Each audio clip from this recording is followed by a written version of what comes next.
اور ہم نے ہر بات دیکھا استعمال کرتے ہوئے 25 مئی کو جس طرح کا ظلم کیا گیا. کبھی ایسے نہیں ہوا کہ ایک پرامن احتجاج یہ جو ہمارا تھا لانگ مارچ، کتنی ہمارے خلاف 3 لانگ مارچز ہوئی، کوئی کسی کا راستہ نہیں روکا. یہاں 2 دن پہلے پولیس گھروں میں گھس کے چادر اور چار دیواری کو مسترد کر کے اس ملک کے جو ہمارا ایک اسلامی کلچر ہے، ہم خواتین کی گھر کی رسپیکٹ ہے اس ملک پہ، کہ ہم اس طرح فیملیز کے گھروں میں نہیں رات کے 3 بجے دیواریں چھلانگ کے پولیس گھس جائے. وہ گھسی، ان کو پکڑا، لوگوں کو لے کے گئے. 11 سال کے بچے کو پولیس اسٹیشن لے کے، کیونکہ باپ نہیں تھا اس کو پولیس اسٹیشن لے گئے. ایک ہماری 70 سالہ خاتون ایم پی تھی، ان کو رات گھسیٹ کے پولیس اسٹیشن لے گئے. ایسا کبھی نہیں ہوا. پھر 25 میں آیا، پھر جو شیلنگ کی اور تشدد کیا، سارا ایک ابھی تک مجھے نہیں سمجھ آئی کہ یہ کس طرح کا مائنڈ تھا، یہ کیسا ذہن تھا کہ بجائے پھر سے عوام کی آواز سننے کے لیے کہ عوام بتا رہی ہے آپ نے غلطی کر دی ہے، نہیں، ان کو ہم بھیڑ بکریوں کی طرح ڈنڈے مار کے ٹھیک کریں گے، یہ مائنڈ سیٹ تھا.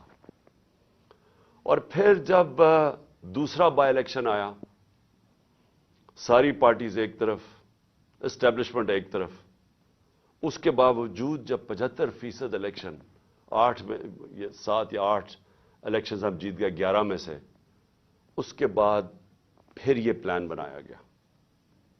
پہلے بھی ایک پلان بنا تھا مجھے مارنے کا. میں نے کہا کہ میں نے 4 لوگوں کے نام میں نے دے کے اور میں نے باہر ایک ویڈیو بنا کے ملک سے باہر بھجوا دی کہ اگر مجھے کچھ ہوتا ہے تو وہ ویڈیو آ جائے گی. اب دوسرا پلان بنا گیا، یہ پلان بی تھا. اور پلان بی، اب ان کو پتا تھا کہ اگر مجھے اسی طرح قتل کرتے ہیں تو ان کے اوپر آ جائے گی، تو انہوں نے ایک اور پلان لے کے آئے. اور پلان کہ جی سلمان تاثیر ٹائپ قتل ہو، دینی انتہا پسند جلال اور جوش میں آ کے اس نے عمران خان کو قتل کر دیا. یہ پلان بنا. اب میں آپ کو اس کا پلان بتاتا ہوں کہ مجھے کب پتا چلا، لیکن یہ شروع کدھر سے ہوا. کیونکہ یہ جے آئی ٹی کی جو رپورٹ ہے اس کے اندر کافی چیزیں آئی ہیں جو میں بعد میں آپ کو بتاؤں گا، کہ اگر کسی کو کوئی شک ہے کہ یہ باقاعدہ ایک پلان بن کے مجھے قتل کرنے کی اسکیم بنی تھی، وہ جو میں آپ کو چیزیں بتاؤں گا آپ کے سب کے شک دور ہو جائیں گے، کہ آپ کو واضح ہو جائے گا کہ کتنی بڑی یہ پلان کر کے سازش کی گئی تھی. اور کوشش یہ بتانا تھا کہ یہ دینی انتہا پسند نے کیا. اب میں آپ کو ذرا بتاؤں کہ یہ سیکوینس آف ایونٹس کیا ہوا ہے. 24 اگست ایک وقار ستی ایک ویڈیو لے کے آتا ہے. ویڈیو کدھر بنتی ہے یہ میرا بہت بڑا سوال ہے. یہ کون بناتا ہے یہ ویڈیو؟ اور جیسے بھی اس کے پیچھے جائیں گے آپ کو پتا چل جائے گا. اور مجھے پتا ہے وہ کون تھے، کہ کس نے یہ ویڈیو بنائی. اور ویڈیو کیا ہے؟ عمران خان نے توہین رسالت کر دی، توہین مذہب کر دیا. اور اس کے بعد جناب وہ ویڈیو آگے نکلتی ہے. جاوید لطیف پریس کانفرنس کرتا ہے 14 تاریخ کو، 14 سپٹمبر کو، اور وہ یہ کہتا ہے کہ جناب عمران خان نے بڑا ظلم کر دیا دین کے خلاف. بڑا یہ اس نے لوگوں کے اندر وہ کیا ہے کہ اس نے دین کی کیونکہ کیا ہے تو لوگوں میں اب بڑا غصہ ہے اس کے خلاف. پھر مریم نواز، بڑا اس کو دین کی پرواہ ہے، وہ بہت تکلیف لیتی ہے کہ کوئی دین کے خلاف بات نہ کر دے. تو مریم نواز کو بھی جوش آ جاتا ہے اور وہ 15 سپٹمبر کو وہ بھی پریس کانفرنس کر دیتی ہے. اس سے پہلے میں بھول جاؤں کہ ایک ملک کا ایک بہت بڑا دینی آدمی رانا ثناء اللہ، اس کو بھی جوش آتا ہے. وہ 14 تاریخ کو ایک پریس کانفرنس کرتا ہے کہ جی وہ عمران نے لوگوں کو بڑا غصہ چڑھا دیا کہ اس نے دین کے خلاف بولا. اور پھر ایک اور بڑا دینی آدمی خواجہ آصف، بڑا جی اس کو بھی دین کی بڑی فکر ہے، وہ بھی پریس کانفرنس کر دیتا ہے. اور یہ کرتا ہے 10 اکتوبر کو. اور یہ بھی کہتا ہے کہ جناب عمران خان کو اس کو قوم کو معاف نہیں کرنا چاہیے اسے، کیونکہ اس نے دین کے خلاف وہ ویڈیو کے اوپر سارا ایک ویڈیو بنتی ہے. یاد رکھیں وہ ویڈیو بنتی کدھر سے، اس سے پہلے پی ٹی وی. اب پی ٹی وی آپ سمجھ جائیں کہ اس کے پیچھے کون ہوگا. 4 دن پی ٹی وی کو حکم ملتا ہے کہ عمران کے خلاف پورا کیمپین کریں کہ اس نے دین کی توہین کی ہے. میں صرف اب پہلے یہ جو بڑے آپ کو میں نامور نام بتائے ہیں جن کو دین کی بڑی فکر ہے، مجھے ذرا بتائیے 30 سال سے یہ دونوں جماعتیں اقتدار میں ہیں، مجھے بتائیں کہ کبھی انہوں نے جا کے پاکستان سے باہر کی بات کر رہا ہوں، کبھی انہوں نے دین کا نام لیا؟ کبھی ان کو فکر ہوئی ہے دین کی؟ یہ ان کی آپ سٹیٹمنٹس اٹھا کے دیکھیں، یہ باہر جا کے ایک ہی بات کرتے رہے. میں 90 کی دہائی سے بات کر رہا ہوں کہ جی ہمیں مدد کر دو مغرب، امریکہ ہمیں مدد کر دے، کیونکہ اگر ہم نہیں ہیں تو دینی انتہا پسند پاکستان کے اوپر آ جائیں گے، بنیاد پرست دین کو پاکستان کے اوپر چھا جائیں گے. کیونکہ یہ ڈراتے تھے ایران کے اندر جب خمینی کی انقلاب آیا، اسلامی انقلاب آیا، تو یہ ہمیشہ جا کے مغرب کو خوش کرتے تھے کہ پاکستان میں بھی وہ انقلاب آ جائے گا اگر ہماری اب مدد نہیں کرتے. ان کی سٹیٹمنٹس اٹھا کے دیکھیں، جب یہ باہر جاتے تھے ان کے سربراہ، تو صرف ان کا یہ دین کا نہیں، دین کی بات چھوڑیں، یہ صرف یہ کہتے تھے کہ ہم لبرل ہیں، ہم آپ کے ساتھ ہیں، ہمیں بچا لیں، نہیں تو دینی لوگ پاکستان کے اوپر حاوی ہو جائیں گے. یہ ان کی کیمپین رہی ہے باہر پاکستان سے. میں واحد، اور مجھے فخر ہے اس چیز کے اوپر، لیکن وہ اس لیے نہیں کہ میں کوئی کسی ووٹ لینے کے لیے کر رہا تھا. یہ میرا عقیدہ ہے، یہ میرا ایمان ہے، اور صرف جس کا ایمان ہو تو وہ جس طرح کی باتیں کر سکتا ہے. اور مجھے بتانے کی ضرورت نہیں ہے کہ ہر انٹرنیشنل فورم پہ میں نے اپنے جو ہمارے مسلمانوں سے زیادتیاں ہوتی ہیں جو مغرب میں رہتے ہیں، اسلاموفوبیا، اور پھر جو نبی صلی اللہ علیہ وسلم کی شان میں گستاخی کی جاتی ہے، اس کے اوپر واحد میں چیلنج کرتا ہوں، میں واحد وہ پاکستان کا پرائم منسٹر ہوں جس نے اس کی بات کی ہے. ہر انٹرنیشنل فورم پہ بات کیا میں نے. اور پھر سے میں ریپیٹ کرتا ہوں کہ میں کسی کو خوش کرنے کے لیے نہیں کر رہا، یہ میرا ایمان کا حصہ ہے. اور میں نے اس لیے نہیں کی کہ میں وہ جا کے کوئی پوائنٹ سکورنگ کر رہا تھا مغرب میں جا کے. میں مغرب کو بڑی اچھی طرح جانتا ہوں. میں جو ہمارے ملک پاکستان کے لوگ مغرب میں رہتے ہیں اور مسلمان مغرب میں رہتے ہیں، مجھے پتا ہے ان کے اوپر کیا دشواریاں گزرتی ہیں. مجھے پتا ہے ہندوستان میں اس وقت مسلمانوں کے اوپر کیا ہو رہا ہے، جو مسلمان ہندوستان میں. اس لیے میں نے ہر فورم کے اوپر یہ بات اٹھائی.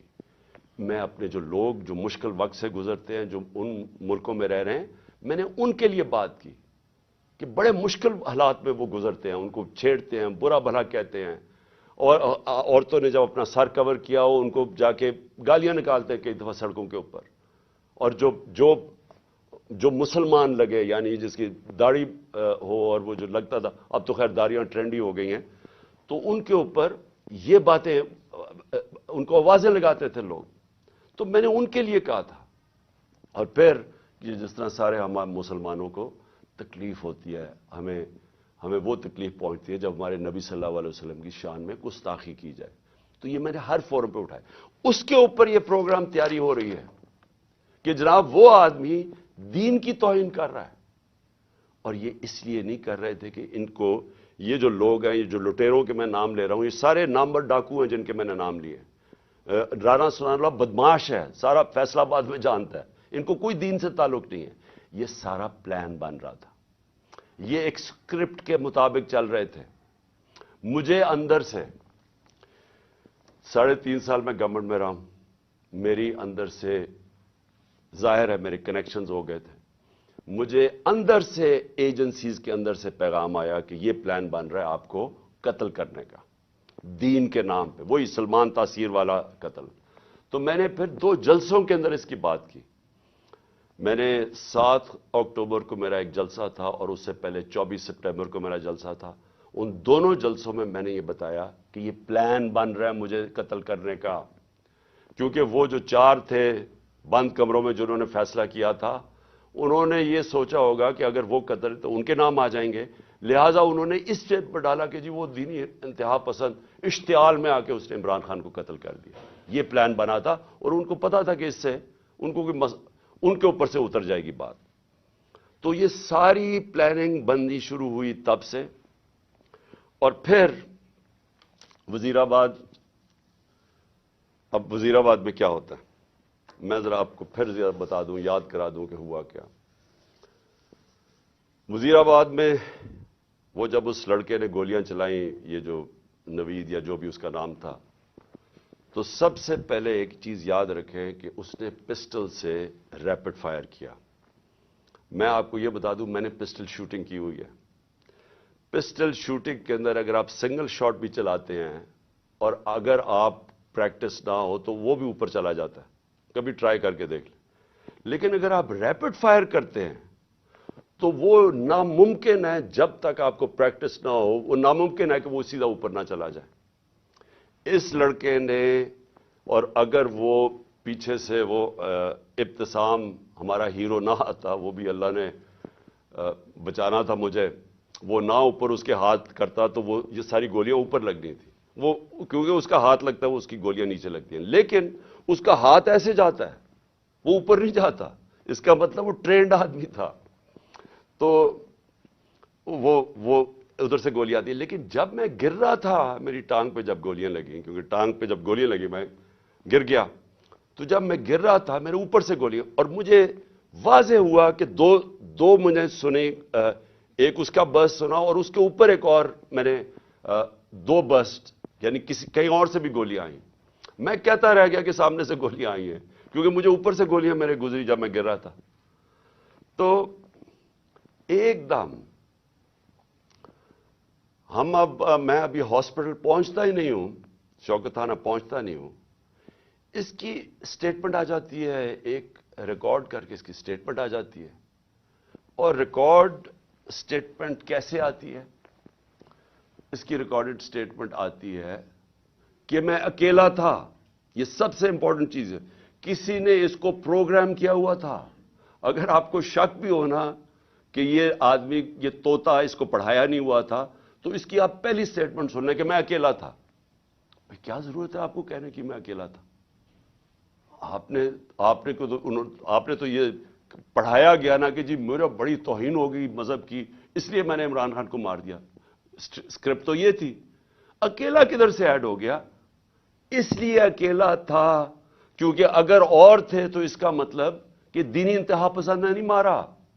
اگر اور پتہ چل جائے گولی مارنے والے، تو اس کا مطلب کہ پورا ایک پروگرام بنا ہوا تھا عمران خان کو قتل کرنے کا. تو اس لیے اس نے میں اکیلا تھا. اور اس کی جو پہلی سٹیٹمنٹ تھی وہ بھی بڑی مزیدار ہے. کون سے پولیس، ابھی گولیاں لگی ہیں مجھے، ابھی میں ہاسپٹل بھی نہیں پہنچا، تو کون سا پولیس ایک سٹیٹمنٹ اس کی ریکارڈ کر کے تو جا کے سلیکٹڈ لوگوں کو دیتی ہے، وہ جو کہ مخالف ہے تحریک انصاف کے، ان رپورٹرز کو دیتے ہیں جو ہمارے خلاف ہے. اب یہ ذرا سنیں، اس کی سٹیٹمنٹ آتی ہے اور سٹیٹمنٹ ریکارڈ کون کرتا ہے؟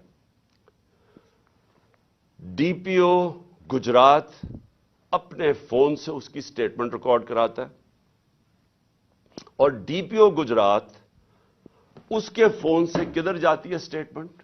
وہاں رکتی نہیں ہے سٹیٹمنٹ.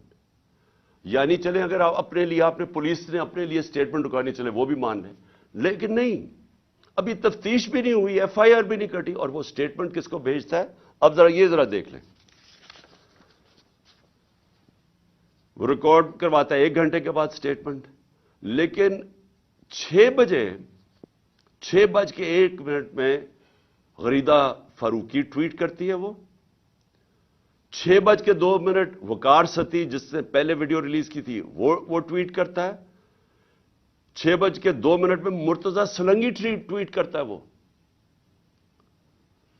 حامد میر 6:03 پہ ٹویٹ کرتا ہے. اور جو آپ کو پتا ہے کہ ہمارا کتنا خیر خواہ چینل ہے جیو نیوز، وہ 6:04 پہ کرتا ہے ٹویٹ، یعنی پروگرام اس کے دکھاتا ہے وہی اس کی سٹیٹمنٹ. اور پھر سما آپ کو اگلا پتا کہ وہ ہمارا کتنے خیر خواہ چینل ہے، یعنی چن کے ان چینلز کو ہی بھیجا جاتا ہے. وہ کرتا ہے, وہ بھی 6 بجے کے 4 منٹ پہ کرتا ہے, اور اس کے بعد پھر باقی چینلز آتی ہیں. تو سب سے پہلے ڈی پی او جو سٹیٹمنٹ ریکارڈ کراتا ہے اس کی, وہ سب سے پہلے جاتی ہے ان رپورٹرز کو جو کہ سب کو پتا ہے کہ اس وقت تحریک انصاف کے مخالف ہیں. تو اب سوال یہ ہے کہ ڈی پی او تو ہمارا ہے, پنجاب گورنمنٹ تو ہماری ہے, تو ہمارا اپنا ڈی پی او ریکارڈ کروا کے سٹیٹمنٹ بھجواتا کدھر ہے؟ اور پھر جو اگلا سوال یہ ہے کہ ہمیں یہ ڈی پی او کی کوئی سٹیٹمنٹ آئی کہ جی شروع میں کوئی عجیب سی سٹیٹمنٹ اس کی آئی, تو میں یہ بھی چاہتا ہوں کہ سارے آپ دیکھ لیں کہ ڈی پی او کیسے, کیونکہ یہ سی سی ٹی وی فوٹیج پہ آ گیا.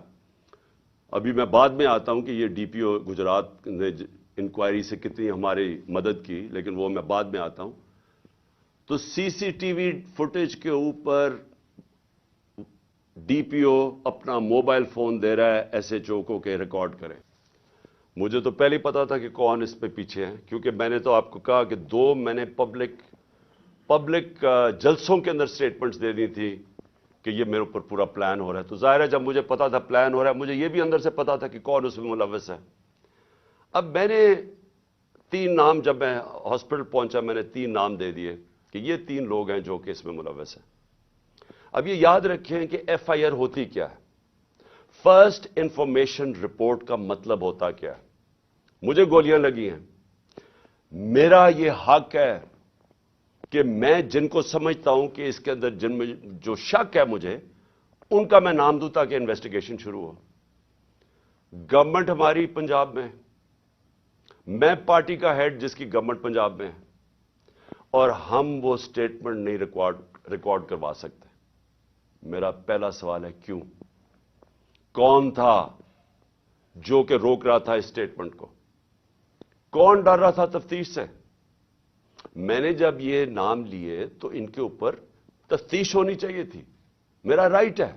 لیکن میں پارٹی کا سربراہ, ایکس پرائم منسٹر, ہماری گورنمنٹ پنجاب میں ایف آئی آر آج تک نہیں کٹوا سکا. کون روک رہا تھا؟ کون اتنی بڑی طاقت تھی جو کہ گورنمنٹ جو ہماری پنجاب میں ہے اس سے بھی زیادہ بڑی طاقت تھی کو روک سکتی تھی اس کو؟ یہ میرا سب سے بڑا پہلا سوال ہے کہ یہ روکا گیا.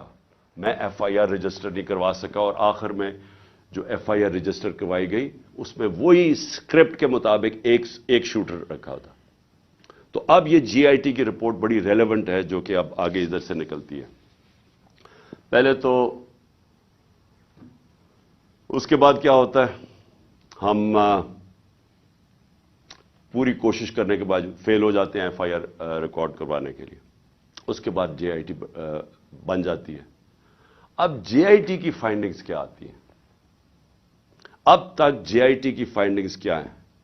اور میں یہ آپ کو بتا دوں کہ جتنی مشکلوں سے جے آئی ٹی آپریٹ کر رہی ہے, کیونکہ وہ میں آپ کو بتاتا رہوں گا کہ کون اس کے اندر کوآپریٹ ہی نہیں کر رہا ہے. جب جے آئی ٹی نے ڈی پی او کو کہا کہ آپ کا ہمیں موبائل فون کی ضرورت ہے, ہمارے نیچے پنجاب گورنمنٹ کے نیچے ڈی پی او منع کر دیتا ہے. ڈی پی او واضح کہہ دیتا ہے کہ میں نہیں آپ سے کوآپریٹ کرتا, آتا بھی نہیں ہے. اب ہمارے ہوتے ہوئے ہمارا ڈی پی او گجرات, اس کو اب عدالت کے ذریعے بلایا جائے گا جے آئی ٹی کے اندر.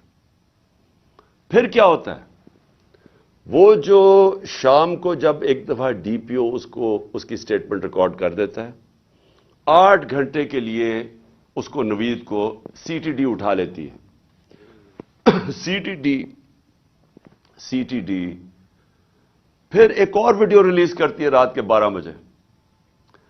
اور سی ٹی ڈی کا کیا کام تھا اس ویڈیو کو ریلیز کرنا؟ پھر ایک اور چیز ہے کہ سی ٹی ڈی جب وہ ویڈیو ریلیز کرتی ہے جو اس کی بیک گراؤنڈ ہے وہ چینج کر دیتی ہے بعد میں. پھر سی ٹی ڈی کے جو اس آدمی کو جو ملوث تھا اس کو جب بلایا جاتا ہے جے آئی ٹی میں, وہ بھی منع کر دیتا ہے کہ میں نہیں آتا. پھر سے پنجاب گورنمنٹ کے نیچے ہے وہ منع کر دیتا ہے کہ میں نہیں کوآپریٹ کرتا. یعنی کیا وجہ؟ اب میں سوال سب سے پوچھتا ہوں کہ کیا وجہ کہ یہ ہمارے نیچے آفیسرز پہلے تو وہ نہیں، ہم اپنی ایف آئی آر نہیں رجسٹر کروا سکتے، اور پھر وہ منع کر دیتے کہ جی ہم نہیں کوآپریٹ کرتے۔ کیوں نہیں کرتے؟ کون ان کو روک رہا تھا؟ ہمارے سے ظاہر ہے کوئی زیادہ طاقتور فورس تھی جو روک رہا ہے ان کو۔ اس کے بعد کیا ہوتا ہے؟ اس کے بعد جے آئی ٹی کی فائنڈنگز آتی ہیں۔ وہ عدالت میں جو آپ فائنڈنگز رکھتے ہیں اس میں کیا چیز سامنے آتی ہے؟ نمبر 1 کہ 3 شوٹر تھے، 2 نہیں تھے، 3 شوٹر تھے۔ ایک تو وہ نوید جس نے گولیاں ماری، دوسرا ایک اوپر سے جو گولیاں، جو میں کہہ رہا تھا اوپر سے آئیں گولیاں، وہ اب وہاں بھی ان کے جو گولیوں کے جو شیلز ہوتے ہیں وہ وہاں ملے اوپر، 8 غالباً اوپر ملے، 10 نیچے ملے، اور 2 اور نیچے ملے جو اور مختلف بندوق سے چلائے ہوئے تھے۔ جو گارڈز تھے ہمارے اوپر، ان کی فورینزک جب ٹیسٹ کرایا گیا کسی کی بھی گولی نہیں چلی تھی، کیونکہ جو گارڈ سب سے قریب تھا اس کے تو 6 گولیاں اس کے اندر سے نکلی، تو وہاں تو کسی کے پاس بھی نہیں تھا۔ اور پھر یہ بھی چیز سامنے آ گئی کہ معظم جو تھا، جو معظم شہید ہوا، وہ آپ کوئی بھی اگر آپ کو سوشل میڈیا پہ وہ ویڈیو مل سکتی ہے، اس کا سلو موشن دیکھ لیں۔ وہ معظم جب جاتا ہے اس کے پیچھے، تو جیسے ہی اس کے سامنے آتا ہے نوید کے، اس کو گولی لگتی ہے۔ وہ گولی نہ آگے سے لگتی ہے نہ کنٹینر سے لگتی ہے، وہ گولی کہیں دور سے آ کے لگتی ہے اس کے اس طرف، اور وہ نوید کے لیے وہ گولی تھی۔ معظم راستے میں آ گیا، کیونکہ یہ لیاقت علی خان والا ٹائپ انہوں نے انسیڈنٹ بتانا تھا، کیونکہ فوری طور پہ جو ایک آدمی کو مار کے کہے جی بس ایک آدمی ہم نے مار دیا، تو وہ بچ گیا نوید، اور معظم شہید ہو گیا۔ اچھا، اب نہ وہ کوآپریٹ کر رہے ہیں، نہ ہمارے جو ہم چاہ رہے تھے کہ اس وقت ایکس پرائم منسٹر پہ ہوا ہے، ساری گورنمنٹ کوآپریٹ کرے گی۔ ہمیں تبھی پتا چل گیا جب میں ایف آئی آر رجسٹر نہیں کروا سکا کہ کوئی کوآپریشن نہیں ملے گی۔ پھر ایک اور ہے جو اس کا موبائل فون ہے، C T D J I T نے اس کے موبائل فون کے اوپر فورینزک کرانے کے لیے اس ادارے کو دیا جو فیڈرل گورنمنٹ کے نیچے ہے، کہ بتائیں جناب کہ اس کو کالز کدھر کدھر سے آئی ہیں۔ اس ادارے نے منع کر دیا کہ نہیں ہم نہیں دیتے۔ کیوں نہیں دیتے؟ کیا وجہ ہے اس کی؟ تو اس سے آپ خود، سر میں چاہتا ہوں کہ آپ خود ذرا سوچ لیں کہ یہ ہو کیا رہا ہے، کہ یہ ملک کے اندر بجائے آپ یہ سوچیں کہ ملک کے سربراہ کو قتل کرنے کی سازش ہے، یہ ساروں کو مدد کرنی چاہیے، وہ کوئی مدد نہیں کر رہا۔ وہ تو چھوڑے فیڈرل ادارے کو، اپنے جو نیچے پولیس کام کر رہی ہے وہ نہیں مدد کرنے کے لیے تیار۔ اب آگے چلیں، اب بات بڑی سمپل رہ گئی ہے۔ میرا یہ سوال یہ ہے کہ کون کون لوگ اس کے اندر ملوث ہو سکتے ہیں؟ مجھے پتا ہے کون ہے وہ، میں صرف اب سوال چھوڑنے لگا ہوں سب کے لیے، اپنی قوم کے لیے، کہ یہ جب میرے یہ جو ہوا اس کے اندر، میں چاہتا ہوں کہ قوم خود سوچ لے کہ اگر یہ ملک کے ایکس پرائم منسٹر سے ہو سکتا ہے تو باقی قوم کے اندر لوگوں کی کیا حیثیت رہ گئی۔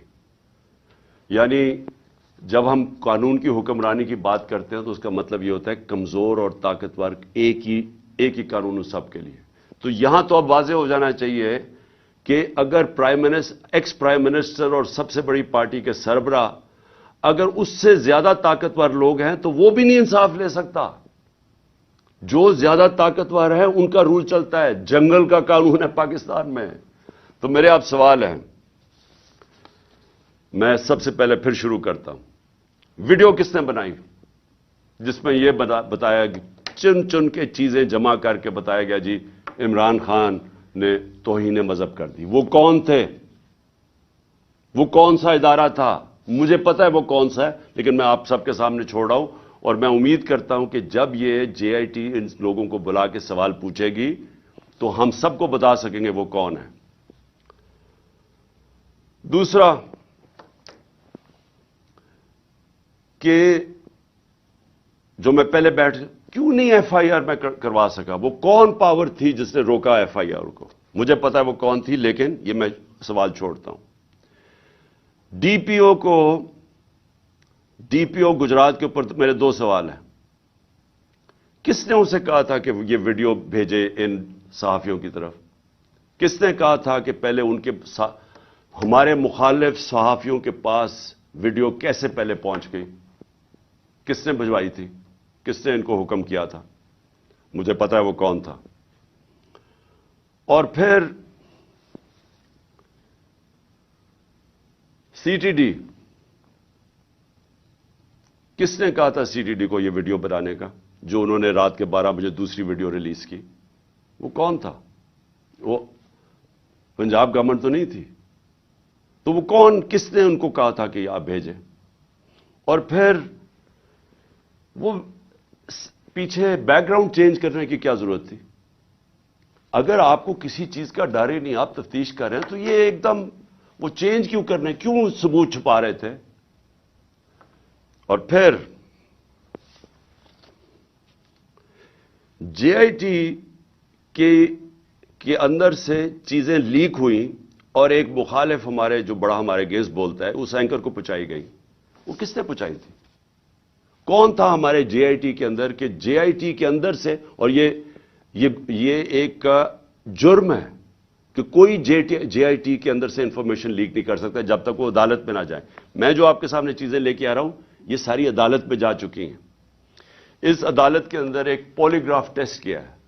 پولی گراف ٹیسٹ وہ ہوتا ہے جب آپ ایک انسٹرومنٹ ہوتا ہے، وہ جب لگا کے آپ کے دل کے اوپر لگایا ہوتا ہے، تو وہ جب آپ سے سوال پوچھتے ہیں تو اس میں پتہ چلتا ہے کہ آپ سچ بول رہے ہیں جھوٹ بول رہے ہیں۔ تو اس نوید کے اوپر جب انہوں نے وہ ٹیسٹ کیا تو پولی گراف ٹیسٹ کے اندر دو چیزیں واضح سامنے آ گئیں۔ ایک، جب نوید سے پوچھا گیا کہ آپ کے ساتھ کن کن لوگوں نے، صرف ایک آدمی کے علاوہ کسی نے آپ کو کانٹیکٹ کیا تھا؟ اس نے کہا نہیں کیا تھا۔ جھوٹ نکلا۔ وہ جھوٹ اس لیے واضح ہو گیا کہ اس کے پیچھے پورا ایک پلاننگ ہوئی تھی، اس کو پورے تیار کر کے بھیجا تھا۔ دوسرا، اس سے سوال پوچھا گیا کہ کیا آپ کو ٹریننگ تھی پسٹل شوٹنگ کی؟ اس نے کہا کوئی ٹریننگ نہیں تھی۔ وہ پھر جھوٹ صاحب آ گیا پولی گراف کے اوپر، کیونکہ ظاہر ہے وہ ٹرینڈ آدمی، اس کی ٹریننگ کروا کے بھیجا گیا تھا۔ تو سارا جو انہوں نے پورا کیس بلڈ کیا تھا کہ ایک دینی انتہا پسند نے عمران خان کو قتل کیا، اور اس نے شروع میں تو کہا کہ میں نے مار دیا ہے، تو وہ جو سارا کیس تھا وہ سارا کیس انہی جے آئی ٹی کی فائنڈنگ سے ختم ہو جاتا ہے۔ جس وقت 3 شوٹر آ گئے تو اس کا مطلب ایک پلان طریقے سے یہ اسیسینیشن اٹیمپٹ تھی۔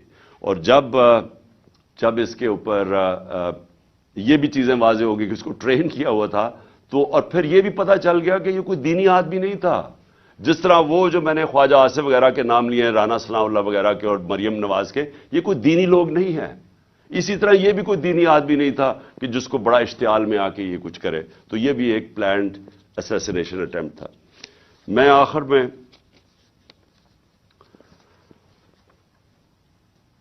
میں سوال پوچھنا چاہتا ہوں ان لوگوں کو جو اس ملک میں طاقت رکھتے ہیں۔ میں ان لوگوں سے آج سوال پوچھنا چاہتا ہوں جو مجھے پتہ ہے اس کے پیچھے تھے۔ مجھے یہ پتہ ہے کہ نون لیگ کے اوپر سربراہ ان کے پیچھے تھے، مجھے اس کا واضح ہے۔ مجھے یہ پتہ ہے کہ رانا ثناء اللہ، جس کے لیے قتل کرنا کوئی بڑی چیز نہیں، وہ پیچھے تھا۔ مجھے پتہ ہے کہ شہباز شریف، جس نے ایکسٹرا جوڈیشل کلنگ میں، اس کے اوپر رپورٹ ہے 97 سے 99 تک، کہ اس نے کتنے لوگ پولیس مقابل میں قتل کروائے تھے۔ عابد باکسر کی سٹیٹمنٹ ہے کہ کیسے شہباز شریف ان سے لوگوں کو قتل کرواتا تھا۔ ماڈل ٹاؤن کے اندر ان دونوں نے دن دہاڑے نہتے لوگوں کے اوپر گولی چلائی، جس میں 12 لوگ اس میں قتل ہوئے، اور اس کے علاوہ کوئی 50-60 لوگوں کو گولیاں لگی، اور وہ ٹی وی کے اوپر سب آ رہا تھا۔ یہ وہ لوگ ہیں، ان کا تو مجھے پتہ ہے۔ لیکن مجھے جو ایک طرح افسوس بھی ہے اور ایک طرح اپنے ملک کی فکر بھی ہے کہ وہ لوگ جن کو ہم سمجھتے ہیں کہ اس ملک کی انہوں نے حفاظت کرنی ہے، جو اس ملک کے محافظ ہیں، وہ اس پلاٹ میں کیسے شامل ہو گئے؟ کیونکہ ان کے بغیر یہ ہونا نہیں تھا۔ جو سارا کور اپ ہوا ہے وہ کبھی بھی یہ جو دو کرمنلز ہیں یہ نہیں کر سکتے تھے، شہباز شریف اور رانا ثناء اللہ۔ یہ اس سے زیادہ طاقتور لوگ کر سکتے تھے، صرف وہ یہ کور اپ میں شامل تھے۔ سارا جو طریقے سے اس نے کہا جی میں اکیلا ہوں، اسے منہ سے بلوایا گیا، ایویڈنس پولیس کے اوپر پریشر ڈالا گیا، ایف آئی آر نہیں، یہ دونوں نہیں کروا سکتے تھے۔ ان کے پیچھے ہمارے وہ لوگ ہیں جن کو ہم سمجھتے ہیں کہ ہمارے ملک کی حفاظت کریں گے۔ میں یہ سوال پوچھتا ہوں کہ کیا میں وہ آدمی ہوں جس کو آپ کہہ سکتے ہیں کہ یہ کوئی بیرونی سازش کا حصہ ہے؟ کیا آپ کہہ سکتے ہیں کہ اس نے اپنے ملک کا کبھی پیسہ ملک سے باہر رکھا ہوا ہے اور باہر بڑے بڑے اکاؤنٹس ہیں اور بینک اکاؤنٹ، جس طرح یہ جو چور اوپر مسلط کیے ہیں ان سب کے باہر پیسہ پڑا ہے، اربوں ڈالر پڑا ہے، اور ابھی بھی چوری کر کے پیسہ باہر لے کے جا رہے ہیں؟ جس نے باہر کمائی کر کے سب کچھ، آج اس کا جینا مرنا پاکستان ہے۔ میرا سوال یہ ہے کہ اس کو اگر قتل کروانے کی سازش میں آپ ملوث ہیں تو کیا آپ کو فکر ہے اپنی قوم کی؟ اگر ملک کی سب سے بڑی پارٹی کے سربراہ کو آپ قتل کروا دیتے ہیں، جو واحد فیڈرل پارٹی ہے آج پاکستان میں، قوموں کو پولیٹیکل پارٹیز اکٹھا رکھتی ہیں، اگر قوموں کو صرف فوج کے ذریعے اکٹھا رکھتے تو ایسٹ پاکستان علیحدہ نہ ہوتا۔ ایسٹ پاکستان کی جو پاکستان کی سب سے بڑی پارٹی تھی، اس کے خلاف جب اپنے ملک کی اسٹیبلشمنٹ چلی جاتی ہے اور وہ ملک ٹوٹ جاتے ہیں۔ اگر آپ وہ پارٹی کے سربراہ کو ختم کرنا چاہتے ہیں جو واحد اس وقت ملک کا ایک ملک کی فیڈریشن کی اس وقت ایک ہی آدمی ہے جس کی ساری جگہ ووٹ بینک بھی ہے، جو اکٹھا بھی رکھ سکتا ہے، تو یہ کس کے لیے کیا جا رہا ہے؟ کیا یہ پاکستان کی بہتری کے لیے کیا گیا؟ مجھے پتہ ہے کون تھے، اور مجھے افسوس سے کہنا پڑتا ہے مجھے بڑے افسوس سے کہنا پڑتا ہے کہ جب مجھے گولیاں لگی اور جب میں تب سے 3 مہینے، مجھے یہ میری ٹانگ کو ٹھیک ہونے میں 3 مہینے لگیں گے، کیونکہ جب آپ کی نچلی ٹانگ ٹوٹتی ہے وہ 3 مہینے لگتے ہیں اس کو ہیل ہونے میں۔ تو میں 2 کمروں میں بند ہوں۔ میں بار بار اپنے سے سوال کرتا ہوں کہ یہ کیسا مائنڈ سیٹ ہے، وہ کون سا ذہن ہے، اور وہ مجھے پتہ ہے کون سا ذہن ہے کہ جو یہ سوچ سکتا ہے کہ اپنے ملک کو نقصان پہنچا سکتا ہے، کیونکہ یہ ملک کو نقصان ہوگا۔ آپ اگر ملک کی پولیٹیکل پارٹیز کو کمزور کرتے ہیں اور فیڈرل پارٹی کو، تو اس سے بڑا ملک کا نقصان کیا ہو سکتا ہے؟ یعنی یہ آپ کے دشمن کر سکتے ہیں۔ یہ دشمنوں کا پلان تو ہو سکتا ہے کہ ملک کو کمزور کرو اور ان کی پولیٹیکل پارٹیز کو کمزور کرو، فیڈریشن کو کمزور کرو، لیکن وہ لوگ جنہوں نے ملک کی حفاظت کرنی ہے وہ کیسے سوچ سکتے ہیں؟ اور میں بار بار میرے یہ ذہن میں چیز آتی ہے، اور مجھے پتہ ہے